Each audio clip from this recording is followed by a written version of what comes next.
Logan Paul. He's back after some time away to poison children with mouldy lunches and drippy cheeses. Back after his hideous prime drink was declared too toxic for consumption by FEMA. And back after trying to push his forever chemicals stuffed beverage on the people of India. Great. What a swell guy. Logan Paul got booed out of the building tonight. At a glance, you might think that's great. That this guy's got nuclear heat, and it's time to push him to the moon as one of the promotion's top heels. Well, between you and me, this isn't the kind of fun heat someone like a Dominic Mysterio gets. A lot of this felt like go-away heat. People were having fun booing him, but that doesn't mean his presence is gonna sell tickets. In fact, it's becoming clearer by the day that more and more people in general, not just in wrestling, in general, are getting tired of him. And not just him. Everyone took a great big dump on his boyfriend KSI's appalling Thick of It song, where this clown basically licked his own rear end for 4 or so minutes in an awful, overproduced, low-intellect mess of lyrical trash. And I can hear the simps now. You're a hater. Yes, I am a hater. You got me. I do hate these guys. Hate's a strong word. And I hate evil people in general. And so what? And then you have their third wheel. A man up to his eyeballs in lawsuits and allegations. From his buddy Delaware to his inability to adequately pay the wages of those working for him, allegedly. MrBeast. Yeah, no one's watching that guy's crap show on Amazon Prime either. You want to watch a show about desperate idiots playing odd games for prizes? Well, I've got a good one for you. Go on Netflix. There's a genuinely good, actual TV series about exactly that concept. It's called Squid Game. Just accept that sometimes reading subtitles is a thing. I know most MrBeast fans can barely handle that whole words on a screen or page thing unless it's them texting. But hey, you know what? Give it a go. Just watch that instead. Actual artists actually making an actually good show, rich in storytelling and thematic content. There you go. Anyways, Logan Paul was getting booed. 2 things I'll say about him that are good. He has the uber confidence you need to be an effective crowd worker, and, as we all know, he is a great athlete between the ropes. That being said, while he took the jeers in stride very well, his actual promo sounded like a high school actor reciting something for an after-school club. Very little in the way of organic delivery. As is customary with WWE, no action to kick off a show, just talking. Didn't start with the Maverick either. First, we got Seth Rollins. This man is the true workhorse of WWE. Any angle, any stupid gimmick, any new shiny toy, triple nose, or Vince McMahon want to get put over. Seth Rollins is there, no questions asked, doing it to a high level. All while never leaving a higher point on the card. Basically, as much fun as I and many others sometimes make of his goofy weirdo gimmick, Seth Rollins is one of the absolute best wrestlers in the world, and a man who has been jubbed out way too much throughout this decade. Anyways, he cut an okay promo here, bit run-of-the-mill, hyping up his appearance in the Royal Rumble this weekend. Fans liked him. Unfortunately, he's been made to look like an absolute fool in recent weeks between the CM Punk and Sami Zayn angles he's been involved with. Rollins' babyface redemption arc was a huge thing in 2023 and especially moving into WrestleMania 40 last year. A lot of fans want to cheer him. If Triple Nose turns him heel in favor of either CM Punk, the most obnoxious, self-important babyface in the world, or Sami Zayn, wrestling's #1 representative of the dreaded beta male archetype, his stupidity is even bigger than his Nephilim-sized nose. So Gunther comes out, and you know Gunther wasn't bad as Intercontinental Champion. His feuds and matches with guys like Sheamus and Chad Gable were pretty good. However, He simply does not have the charisma to carry a show as its top champ. He did make a good point here, though. He asked Rollins where he's been while Gunther's out defending the big gold against mid-carders and jabronis. Very good question. Can we get Gunther some real challengers at least? Right now, it feels like Raw has 2 Intercontinental Champions. This promo bit between them was okay. Rollins would certainly be a much better challenger for Gunther than the likes of Zayn and Uso and Finn Balor. Anyways, this is when Japanese Forest Boy came out. Huge boos. He said he could be the face of the Netflix era, which, with his insipid brother, rumoured to have an IQ of just 88, conducting humiliation rituals of old men on Netflix, paints a very dark future for the channel. Paul messed up a line here and there, and you know it happens to the best of them sometimes, yet alone whatever the hell he is. Gunther got a babyface pup for saying he wanted to beat Paul up, and this all just kind of dragged a bit. At this point, Gunther turning face may well reinvigorate him as a character. A tough, technical wrestler with a wrestling traditionalist gimmick, targeting annoying heels, has some legs. This could be exactly the fresh coat of paint he needs as world champ for all we know, if they're really going to have him hold the belt all the way to WrestleMania, which is looking more and more likely. More talking next, as CM Punk seemingly threatened to beat up Kathy Kelly. Was that meant to be funny? Is Punk a babyface? Threatening lady interviewers. I don't recall Red and Yellow Hulkster doing that in his day. Sami Zayn's here now, probably to talk about his feelings and friendships again. Oh, and look, more talking. Karrion Kross is in the house. Why did they split this guy from The Miz? That was a genuinely interesting mid-card story. And Karrion Kross, you know, he is pretty good. I don't care what anyone says. This creepy devil's advocate gimmick he's running is neat. It has legs, it has potential. The problem is his reputation is so tainted with past booking catastrophes and failed pushes that it's going to take a while to get him over past the mid-card level. They were seemingly hinting at Kross trying to turn Sami Zayn heel here, but the real angle is rumoured to be him messing with Rollins very soon. Either way, it appears Kross is slowly moving up the card this year. Hardly surprising, he's been a Triple H favourite for years. More talking, during a commercial no less, because of course, Austin Theory and Grayson Waller reminded everyone Triple Nose has turned them into comedy jobbers rather than fun, colourful stars of the future like they should be. Alright, first match, finally. Now, look, I'm not a wrestler. Shocking, I know. But even I could tell you that the safest option for an outside dive is to do it by the entrance ramp, as there's more space to land and bump. It appears that despite the shocking Hills Have Eyes level enormity of J.D. McDonough's head, he doesn't have many brains in there, as he did a huge moonsault to the outside, injuring his ribs and lungs when he splattered against the announcer's table. Credit to him for having the resolve to finish the match, though. This was a decent tag match otherwise. The War Raiders are a fun duo to watch, and Dominic Mysterio is always amusing to keep track of. Him eating the pin seemed like an odd call here, but it might simply have been because McDonough was not up for any more big dangerous bumps. Once again, heel New Day jobbed out here.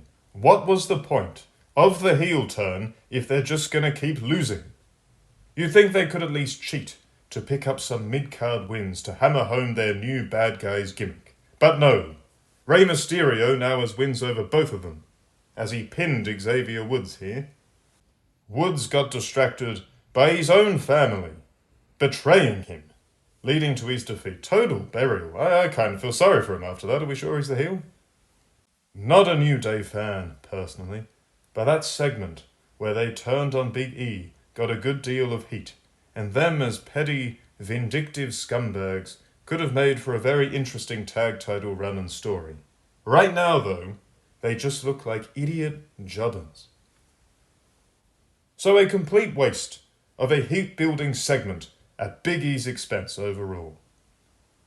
Oh, so wouldn't you know it, more talking next, as Seth Rollins and Sami Zayn aired their differences, their grievances from last week. And ultimately they remained very close, very personal, very intimate friends. Jey Uso did some talking. Man, what is with this show? I know it's a go-home show and they want to promote the Rumble, but come on.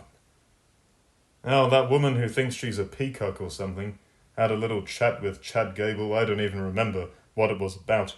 You know, Chad Gable could have been a star had they bothered to push him properly, but oh well. You know what sucks? And AEW do this a lot too. Matches with champions where the belts aren't on the line. Bianca Belair and Naomi are the lady tag champs. Here, they lost to Liv Morgan and Raquel whatever her surname is this week. Why was this non-title? Why are the champs in proper tag matches if their gold isn't even on the line? Ridiculous way to set up a title challenge. Disservice to all involved. That nukes the interest the title match could have had before it even gets off the ground. Not that anyone would be interested all that much in a women's tag match to begin with. I mean, let's just keep it real here. Bianca Belair was the most over person in the match. Her inexplicable booking fall-off really needs to be studied at this point. More talking next, this time with Rhea Ripley. She mentioned brutalizing people, probably as a reference to that theme song of hers, which I thought was sung by her at one point. There was a clone of her doing the vocals at WrestleMania 40 last year. Bayley stepped in, so I immediately hit fast forward. Penter gave another award speech. That's what it felt like. Academy Award winner, Penter, thanking everyone for their support. Even though he's a scary, hardcore luchador with a costume and face paint, he's also just a nice man, happy to be here on the mic in WWE. He also later on teased a match with Bron Breakker, which could be really good. The problem is, both guys have been way too humanized. Breakker should be a wrecking ball. Penter should be a horror movie character. Just let people be over the top. It's pro wrestling. Just let it be a little more fun. More talking. Oh my goodness. Drew McIntyre and Paul Heyman got in the ring to talk about Roman Reigns. I wonder when we'll see him again. Weird material here, but both guys know what they're doing on the mic, so it was fairly watchable. If this is teasing a McIntyre-Reigns feud, get ready to see the Scotsman do what he does best, and look at the ceiling. Brock Lesnar, interestingly, got a bit of the old Chris Benoit treatment here, with McIntyre not even saying his name. Big Drew tried to claim he caused the bloodline, all while reminiscing about that time WWE tried to push him as the top face at the start of the decade. And then he wound up threatening CM Punk yet again. Reigns or Punk doesn't matter. We all know McIntyre is eating the pinfall. He might look and perform like a top dog, but he's rarely booked like one. Main event time, and it's a wrestling match.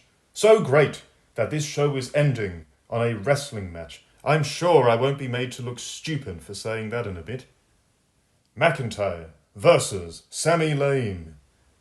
McIntyre went flying ass first into the announcer's table when Zayn ducked a claymore on the outside. Who in reality would throw their whole body so recklessly on the hard outside floor? Could it be that McIntyre's new gimmick is that he's mildly retarded? He made a similar mishap on the steel steps during his Hell in a Cell match with CM Punk last year. The booking would suggest he's an imbecile. A lot of back and forth here, it wasn't that bad. It's just the kind of match we've seen these two have quite a few times. Miraculously, McIntyre actually got a win. Sami Zayn is seemingly the only guy he is allowed to beat these days. But of course, it wasn't clean, oh no. McIntyre had to pin a mid-carder, half his size, with his feet on the ropes. Because of course he did. Heaven forbid a jacked, heavyweight star be allowed to look strong, even in victory. And again, rerun mania here. Last year, Zayn accidentally kicked Roman Reigns. Last week, he did it to Seth Rollins. Now, he's done it to SmackDown's world champion Cody Rhodes during the post-match chaos. Who else can he accidentally boot? Where's Hulk Hogan? That could be interesting. And would you look at that? That wasn't the main event. More talking is the main event. It's the sequel to last year's pre-Royal Rumble segment between Cody Rhodes and CM Punk. Oh, goody. More friendship crap here as CM Punk pretended he was pals with Cody Rhodes. He droned on about his long WWE title run from back in the day. You know, that title run where he rarely main evented pay-per-views and house shows that had him headlining them bummed harder than Nagasaki. Punk giving Rhodes advice in kayfabe, or reality, is laughable. Rhodes is, for better or for worse, the face of WWE right now. 2-time Royal Rumble winner. Technically, 3-time Mania headliner. And he's been WWE champion since last year's WrestleMania, headlining many shows in that time. He's also somewhat of a draw, at least by modern standards. Personally, I find his wishy-washy, bleeding heart promos and media-trained PR man stuff boring, bland, and sterile. But I am seemingly in the minority. Cody Rhodes is a bigger star than CM Punk, and he's never disgraced all of wrestling by getting utterly demolished by tomato cans in a UFC gig he had no right getting in the first place either. Yeah, CM Punk sucks. CM sucks, as the great John Cena used to say. And this isn't AEW, right? Some mark will say only AEW fans dislike CM Punk. It's that his whole gimmick was acknowledging wrestling was fake and going downhill, destroying any suspension of disbelief for fans just wanting to enjoy the show. And then, of course, he would complain endlessly about old part-timers stealing spots from young promising talent, only to turn around and do that in the UFC, an actual sport, in AEW, before he cried because people know he doesn't like Job Banner or something, and now in WWE as well. As for Cody Rhodes, his promo here about chasing Punk only to ultimately surpass him, I'm very surprised to be saying this. This was actually a great promo. Good storytelling, it was interesting, it was engaging. Rhodes said his piece with conviction. He was serious without being teary or weird about it.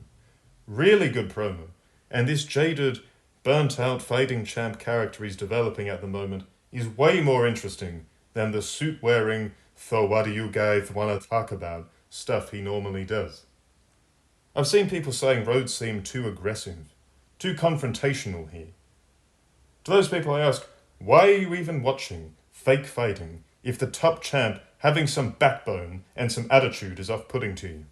Nonsense. I'm going to get ridiculous here and say, best promo of the year so far. From a wrestler I routinely roast. What are the odds of that, eh?